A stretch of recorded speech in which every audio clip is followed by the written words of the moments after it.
congratulations on your directorial debut. We've seen you take on so many diverse and eclectic acting roles, and I'm wondering, when did you get the urge to start writing and directing? I really don't know how to pinpoint it. I started becoming very interested in what directors do when I worked with Peter Weir. So that was on Master and Commander about 11, 12 years ago, and I started really keeping my eyes and ears open. Now, I heard as a producer you initially hired yourself to star in the movie alongside your wife, and then as a writer-director you actually fired yourself. What happened there?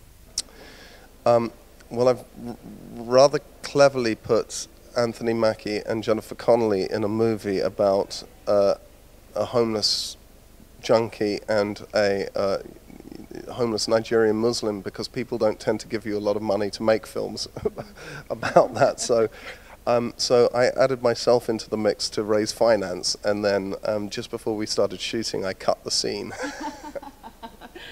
Brilliant. Thank you. Well, on that note, I mean, I was wondering, of all the stories that you could have used for your directorial debut, what made Shelter the one that you just had to tackle?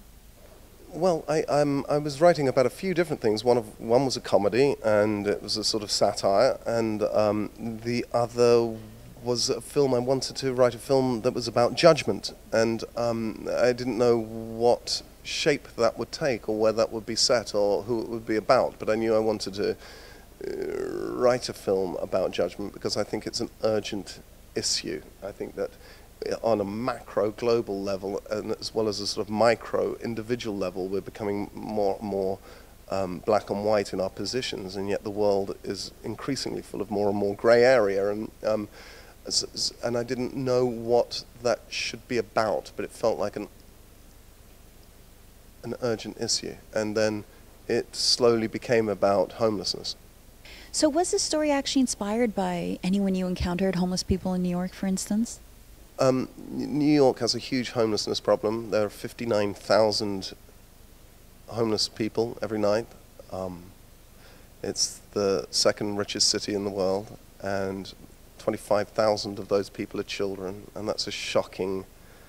That's a shocking problem. What is the next project that we can expect to see you in?